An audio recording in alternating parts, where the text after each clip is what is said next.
अगर आप भी जिंदगी की जिम्मेदारियों को निभा निभा कर मायूस हो गए हैं और खुद का वजूद खुद को ही बोझ लगने लगा है, तो आपको भी होना होगा खुद से लापता, ताकि आप लापता होकर खुद की खुशियां ढूंढ सकें, उसे जी सकें। किसी के न होने से जिंदगी नहीं रुकती, हमें बस ये भ्रम होता है कि मैं नहीं होऊंगा तो क्या होगा। जैसे दाने दाने पर लिखा होता है खाने वाले का नाम, वैसे ही जिसे जिंदगी मिली है वो उसे उसी तरीके से गुजारेगा। बस आप खामखा भ्रम में अपने आप को उलझा कर रखते हैं। लापता होकर खुद को पाने की स्टोरी प्रेजेंट करती मूवी कालीधर लापता शायद आपको भी आपसे मिलाने का रास्ता दिखा दे, पर उस पर चलना आपको ही होगा। फिल्मी में presents Abhishek Bachchan starrer movie Kalidhar लापता। 40 साल का कालीधर जहनी मरीज है, जिसे उसके 2 छोटे भाई मनोहर और सुंदर अस्पताल लेकर जाते हैं, जहां डॉक्टर साहब बताते हैं कि धीरे धीरे ये अपना नाम, घर का पता और आप लोगों को भी भूलने लगेंगे और शायद जो न हो उसकी भी कल्पना करने लगेंगे। छोटा भाई सुंदर कहता है, तो क्या अपना काम धाम छोड़कर इनकी देखभाल में लग जाएं? कोई तो उपाय होगा। डॉक्टर कहता है, अब कुछ नहीं कर सकते, पर देख रेख के लिए कोई केयर टेकर रख लो। सुंदर से बड़ा भाई मनोहर कहता है, हमारे पास इतने पैसे तो ना है डॉक्टर साहब, कोई तो उपाय होगा। पर डॉक्टर साहब कुछ दवाइयाँ देकर अपना पल्ला झाड़ लेते हैं। बाहर जाकर मनोहर सुंदर और अपनी पत्नी नीतू से कहता है कि एक बार भैया होश में आते हैं तो बात करते हैं, शायद प्रॉपर्टी बेचने के लिए मान जाएं, और इस बार का तो दवा तो दिया ही गया है। इस पर सुंदर कहता है, हर बार जो 20-20 हजार का कर्ज लेकर दवा करा रहे हैं उसे कैसे उतारेंगे, कोई प्लान है? और कब तक ये करना होगा ये भी पता नहीं है, तो बताइए आगे के प्लान कैसे होंगे, कैसे खर्चे उठेंगे इनके? नहीं कहती, कंपाउंडर साहब जो बता रहे हैं वही करते हैं। बेहोशी में ही प्रॉपर्टी के कागज पर अंगूठा लगाकर उनको चढ़ने वाले दवा के बोतल में इंजेक्शन देकर हमेशा के लिए काम खत्म कर देते हैं। और इस बार मनोहर भी मान जाता है। वैसे तो मनोहर को अपने बड़े भाई से लगाव था, पर कर्ज, जिम्मेदारी और भाई पत्नी के दबाव में उसकी भी मति मारी गई थी इस बार। फिर सुंदर धीरे से प्रॉपर्टी के कागज पर अंगूठे का निशान ले लेता है, पर जैसे ही जहरीला इंजेक्शन कंपाउंडर लगाने जाता है, दूसरी नर्स आ जाती है और मारने का प्लान वहीं फेल हो जाता है। स्टाफ दूसरा उपाय बताता है कि कालीधर को कुंभ मेले में ले जाकर छोड़ दो, उसे नाम तो याद रहता नहीं, तो वो मेले से वापस आ ही नहीं पाएगा और कागज तो साइन हो ही गया है, काम का काम और मारने का पाप भी नहीं होगा। उन लोगों को प्लान एक नंबर लगता है। कुछ दिन बाद वो कालीधर को कुंभ मेला लेकर जाने लगते हैं। उस दिन कालीधर की सबसे छोटी बहन गुड़िया भी आई थी, जिसे अपने दोनों भाइयों के प्लान का कुछ भी पता नहीं था। गुड़िया कालीधर को अपने पिता की तरह मानती थी। जाते वक्त गुड़िया कालीधर के जेब में धीरे से कुछ रुपए रख देती है और कहती है कि अपना ख्याल रखिएगा। कुंभ मेले में मनोहर, उसकी पत्नी और सुंदर के साथ कालीधर गंगा किनारे गया, जहाँ पानी देखकर उसे डर लगने लगा। उन लोगों ने कालीधर से कहा कि आप सीढ़ी पर ही बैठिए, हम डुबकी लगाकर आ रहे हैं, और धीरे से वहां से निकल गए। कालीधर इंतजार करता रहा, पर वो आए ही नहीं। मनोहर अपने कैंप पर जाकर सुंदर से कहता है कि भैया की जेब में कोई आईडी तो नहीं है ना, वरना क्या पता वो घर ही आ जाए पूछते पूछते। मनोहर का काफी देर इंतजार करने के बाद कालीधर खुद ही कैंप पर जाने लगता है। उधर मनोहर की बात सुनकर सुंदर मनोहर से कहता है कि हमें लापता का केस कर देना चाहिए, ताकि कल को अगर कोई समस्या हुई तो हम कह तो सकेंगे कि हमने शिकायत दर्ज की थी। इसलिए वो लापता शिविर केंद्र ढूंढने निकल पड़ते हैं। तभी भीड़ में मनोहर और कालीधर आमने सामने आ जाते हैं, जहां मनोहर की नजरें कालीधर पर पहले जाती हैं, जिसे देखकर मनोहर अनदेखा करके आगे निकल लेता है। वही कालीधर को जब मनोहर दिखा तो वो उसे भीड़ में जोर जोर से बुलाता है, पर मनोहर उसे अनदेखा करके चला जाता है। लापता केंद्र में मनोहर कालीधर के लापता होने की शिकायत दर्ज कराता है और फोटो मांगने पर कहता है कि उसके पास फोटो तो है ही नहीं और कालीधर FB इंस्टा पे भी नहीं है। बस पहचान के लिए वो बताता है कि भैया 40 साल के, लंबे कदकाठी के हैं और भूरी चादर लिए हुए हैं, और साथ ही उन्होंने ये भी नहीं बताया कि वो मानसिक रोगी हैं। कालीधर का विवरण सुनकर लापता विभाग का एक कर्मचारी सुबोध कालीधर को खोजने का जिम्मा लेता है, क्योंकि किसी बैरागी बाबा ने उसकी पत्नी को ये सुझाव दिया था कि किसी लंबे कद काठी और दाढ़ी मूछ वाले इंसान को अगर वो खोज लेता है तो उन्हें संतान प्राप्ति का संयोग प्राप्त होगा। अब सुबोध का इसमें पर्सनल हित शामिल था, इसलिए वो कालीधर को जी जान से खोजने में लग गया। उधर कालीधर जब अपने टेंट के बाहर पहुंचता है तो अपने भाइयों और बहू को ये कहते सुनता है कि बड़े भैया उनके ऊपर केवल बोझ ही तो हैं, और इस जीवन में उनका कौन है जो वो नहीं रहेंगे तो उनको दिक्कत होगी। ये बातें कालीधर का दिल तोड़कर रख देती हैं और वो वहाँ से उनसे बिना मिले ही घर के लिए निकल पड़ता है। इधर मनोहर खुश है कि भैया से पीछा छूटा और लापता की शिकायत भी दर्ज हो गई है, और वे खुशी खुशी घर के लिए बस से जाने लगे। तभी गुड़िया का फोन आता है कि शॉर्ट सर्किट की वजह से घर में आग लग लग गई। किसी को नुकसान तो नहीं हुआ, पर अलमारी वाला कमरा पूरा जल गया है। अलमारी वाला कमरा वही कमरा था जिसमें इन लोगों ने प्रॉपर्टी का कागज छुपा कर रखा था। उसमें आग लगने की वजह से सारे कागज जल गए थे।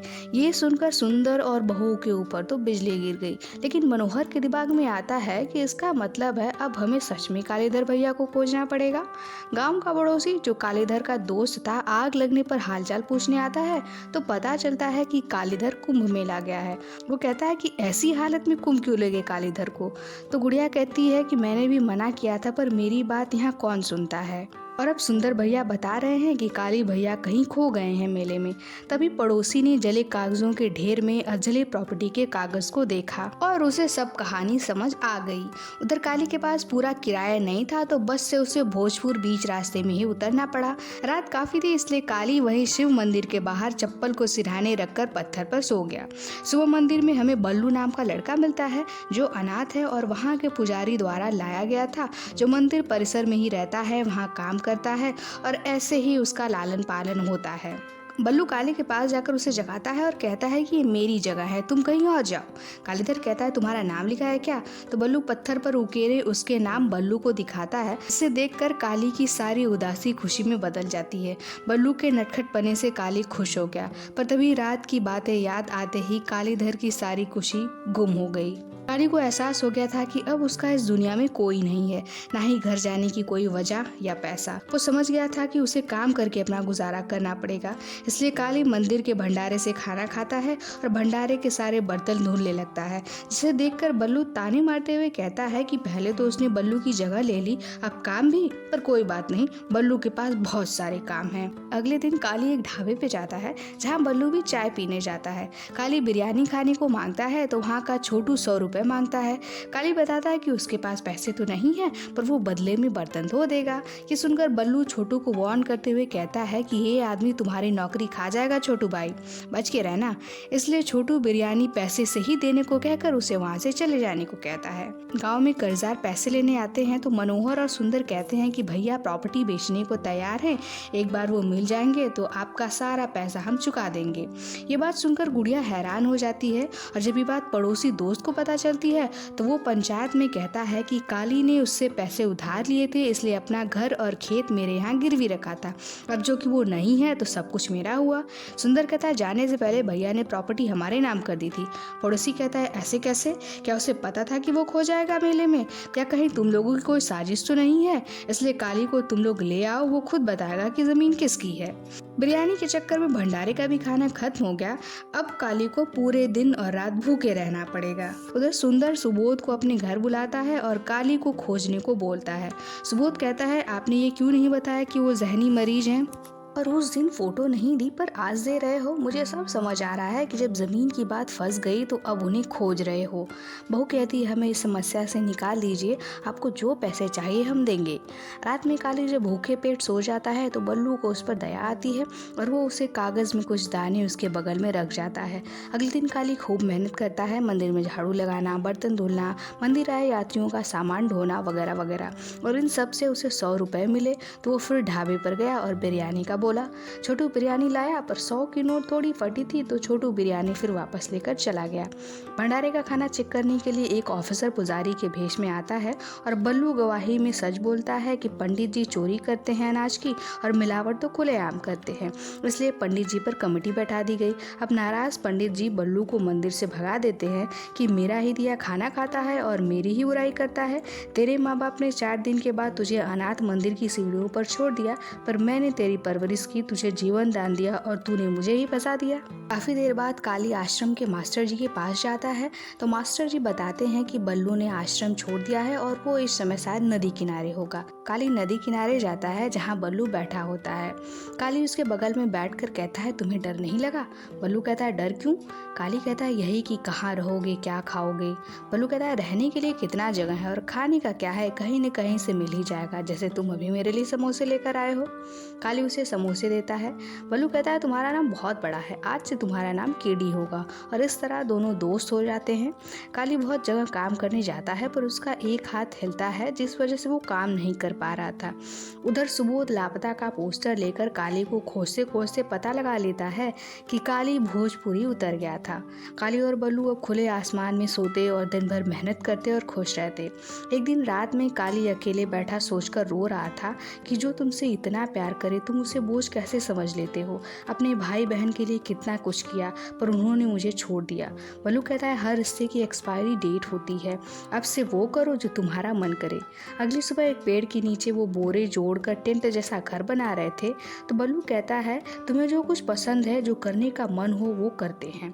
और एक लिस्ट बनाते हैं और वो पेड़ के तने पर ही कुरेद कुरेद कर लिस्ट बनाता है। बिरयानी खाना, पतंग उड़ाना, बाइक चलाना, शादी में डांस करना, एसी ट्रेन में बैठना, एक बार अंग्रेजी वाली शराब पीना और सूट पहनना।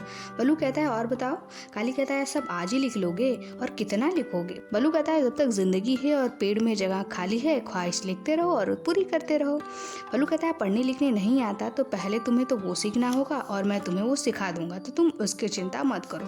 और धीरे धीरे लिस्ट तैयार हो जाती है जिसमें लास्ट में काली कहता है कि उसे बहुत पैसे कमाने हैं और मीरा से मिलना है। मीरा काली के मामा के गांव की लड़की थी जिसे वो पसंद करता था, पर पारिवारिक जिम्मेदारी की वजह से वो काली मीरा से शादी नहीं कर पाया और मीरा की शादी किसी और से हो गई जो कुछ दिन बाद मर गया और मीरा विधवा हो गई। धीरे धीरे बल्लू काली की हर छोटी छोटी खुशी पर काम करने लगा और उसे पूरा करने लगा। एक दिन वो दोनों एक शादी में जाते हैं। वहाँ काली के डांस करने का सपना पूरा होता है और वो आते समय वहाँ से फूल के 2 गट्ठर उठाकर धीरे से ले आते हैं और अगले दिन से मंदिर के सामने बैठकर माला बेचने लगते हैं और धीरे धीरे उनका काम भी चलने लगता है। और पैसे पूरे होने पर काली बिरयानी भी खाता है और जिस प्यार से काली बिरयानी खाता है उसे देखकर वहाँ आए लोग भी बिरयानी ऑर्डर करने लगे और इस तरह से दुकानदार की बिरयानी खूब बिकने लगी, 2 गुनी 3 गुनी। बिल्लू दिमाग लगाता है और मालिक दुकान से कहता है कि काली भाई की वजह से आपकी बिक्री बढ़ गई है, इसलिए हर रोज 2 बिरयानी और 100 रुपए आपको देना होगा वरना हम किसी और दुकान पर चले जाएंगे। और इस तरह से बिरयानी का भी जुगाड़ हो गया। सुबोध पहुंचते पहुंचते बस वाले के पास जाता है जो बताता है कि वो उन्हें भोजपुर शिव मंदिर के पास ही उतार दिया था। फिर हम देखते हैं कि सुबोध सुंदर को कॉल करके बताता है कि काली का पता लग गया है। रात में मनोहर और सुंदर धीरे से काली को वहां से उठाकर ले जाने लगते हैं। काली जोर से चिल्ला रहा था, हाथ पर चला रहा था, पर पता चलता है कि ये सपना था जिसे देखकर काली बहुत घबरा गया था। सपने में वो बार बार मीरा का भी नाम ले रहा था। मूंगफली खाने वाले कागज पर उन्हें काली के लापता का न्यूज भी मिला। काली कहता है मैं वापस नहीं जाऊंगा। बल्लू कहता है तुम पैसे क्यों कमाना चाहते हो, बिरयानी का तो इंतजाम हो गया है। काली कहता है क्योंकि जब पैसे न हो तो अपने भी छोड़ देते हैं।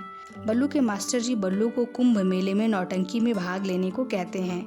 रात में सुबोध भोजपुर जाता है जहां उसे पता चलता है कि काली का नाम केडी है और वो 2 टाइम ढाबे पर बिरयानी खाने आता है, पर आज वो मेले में नौटंकी करने गया है। मेले में काली और बल्लू हनुमान और कुंभकर्ण का नाटक करते हैं जिसे लोग खूब पसंद करते हैं, जहाँ मास्टर जी खुश होकर बड़े मंच पर उन्हें नौटंकी का ऑफर देते हैं।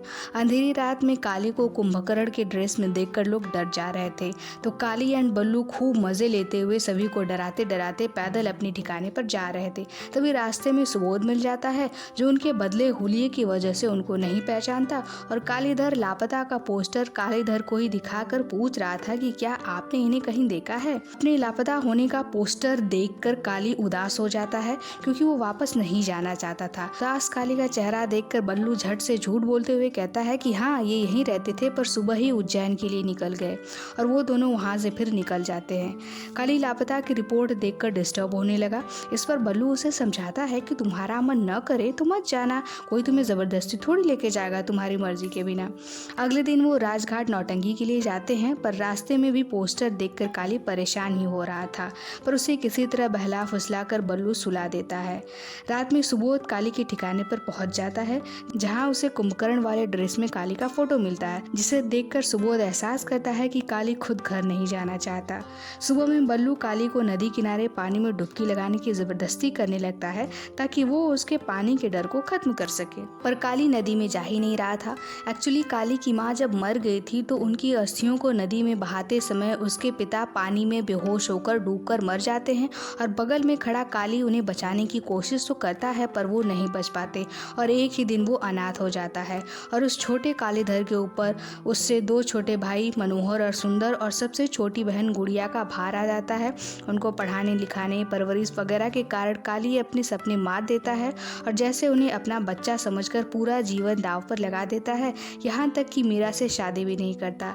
पर वही भाई अब काली को बोझ समझकर कुंभ में छोड़ आए। खैर, बाप के डूबने का सदमा काली को गहरे तक था, इसलिए उसे पानी से डर लगता था।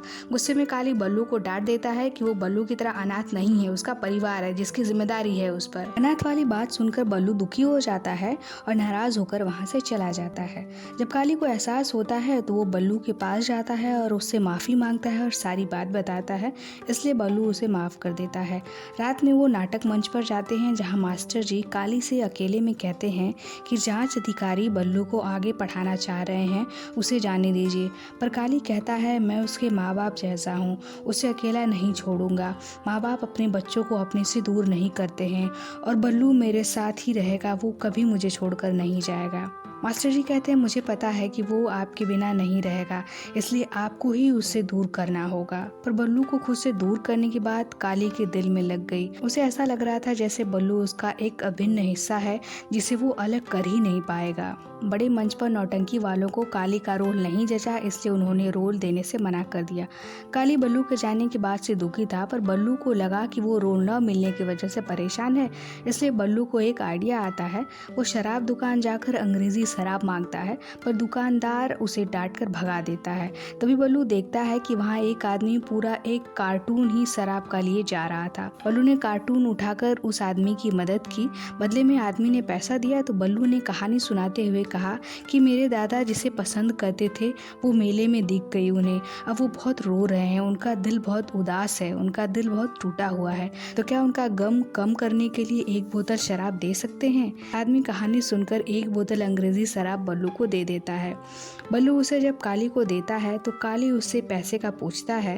बल्लू उसे पीने पर ध्यान देने को कहता है, न कि पैसे पर। शराब पीकर काली खुश होता है, पर अचानक उसे दौरे पड़ने लगते हैं और वो बेहोश हो जाता है। बल्लू ये सब देखकर डर जाता है। वो भागा भागा हेल्थ कैंप में डॉक्टर को लाता है, जहाँ डॉक्टर उसे दवा देते हैं और शराब पीने से मना करते हैं। जब डॉक्टर पूछते हैं कि ये तुम्हारे क्या लगते हैं, तो बल्लू जवाब देता है, सब कुछ। जब काली को होश आता है तो बल्लू बताता है कि वो तो डर ही गया था। काली कहता है बस एक बार पीकर देखना चाह रहा था, अब ये भी अरमान पूरा हो गया, अब कभी नहीं पीऊंगा। अब बल्लू के दिमाग में आता है मीरा के गांव जाने का। बल्लू मीरा का गांव पूछता है तो काली बताता है कि पहले जाने की हिम्मत नहीं हुई, अब रास्ता याद नहीं है।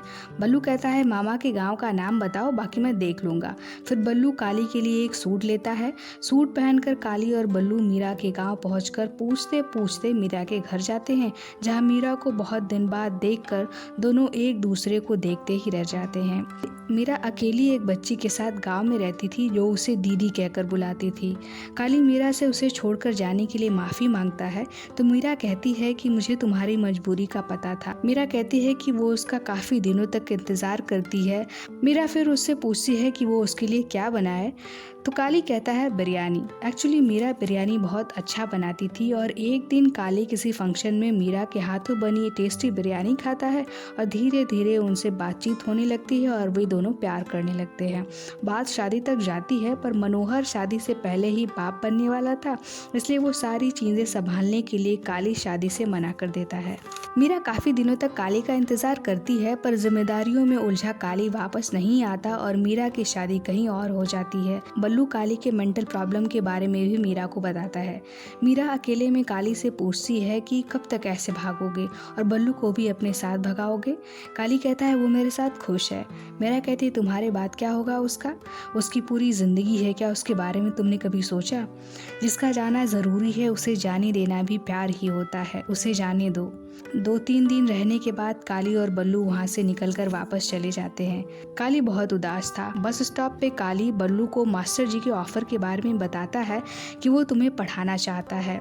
बल्लू उसे जाने से मना करता है। इस पर काली गुस्सा हो जाता है कि तुम स्कूल जा रहे हो बस, अगर उस दिन में शराब पीने के बाद मर जाता तो तुम्हारा क्या होता। बल्लू कहता है मर तो कोई भी सकता है, उस दिन मैं झूले से गिरकर मर जाता तो। बल्लू के मरने के बाद काली को सहन नहीं होती और काली बल्लू को एक थप्पड़ मार देता है। फिर उसे प्यार से गले लगाकर चुप कराते हुए कहता है कि उसे जाना होगा, उसी में उसकी भलाई है और हर रिश्ते की एक्सपायरी होती है। ये बात बल्लू ही बोलता है। तो अब शायद हमारे रिश्ते की भी एक्सपायरी आ गई है। काफ़ी देर नाराज़ रहने के बाद बल्लू मान जाता है। उसे अब काली के साथ बीता हर पल याद आता है। मास्टर जी से काली एसी टिकट लेने को कहता है ताकि बल्लू एसी ट्रेन में जाए। दुखी मन से बल्लू और काली एक दूसरे से दूर हो जाते हैं। जब रात में काली अपने ठिकाने पर अकेला दुखी बैठा था, वहाँ सुबोध आता है और कहता है कि अगर वो नहीं जाना चाहता तो कोई बात नहीं।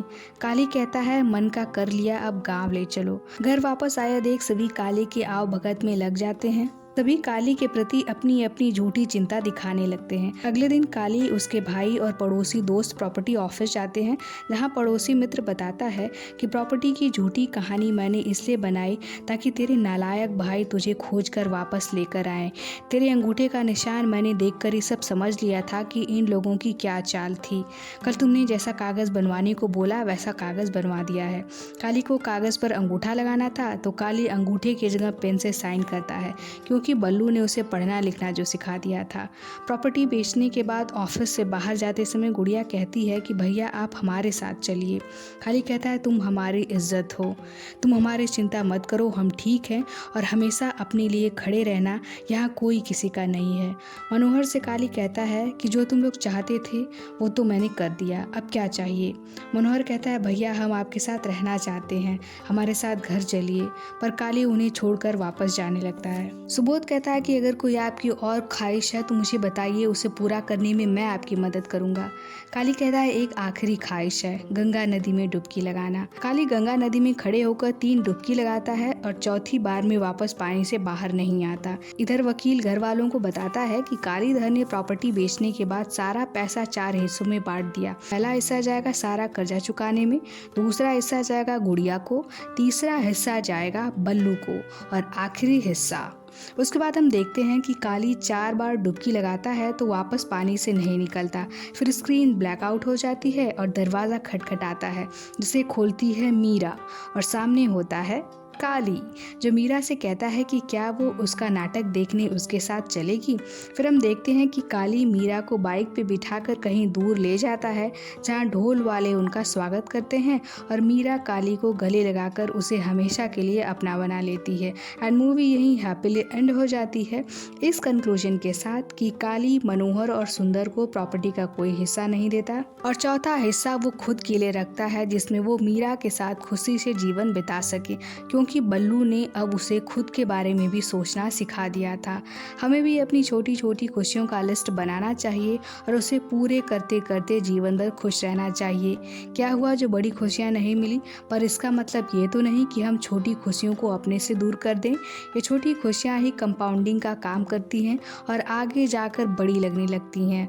बूंद बूंद से सागर नहीं भर सकते, पर अपने पीने के लिए एक गिलास ही चाहिए, तो एटलीस्ट बूंद बूंद से तो भर ही सकते हैं उसे।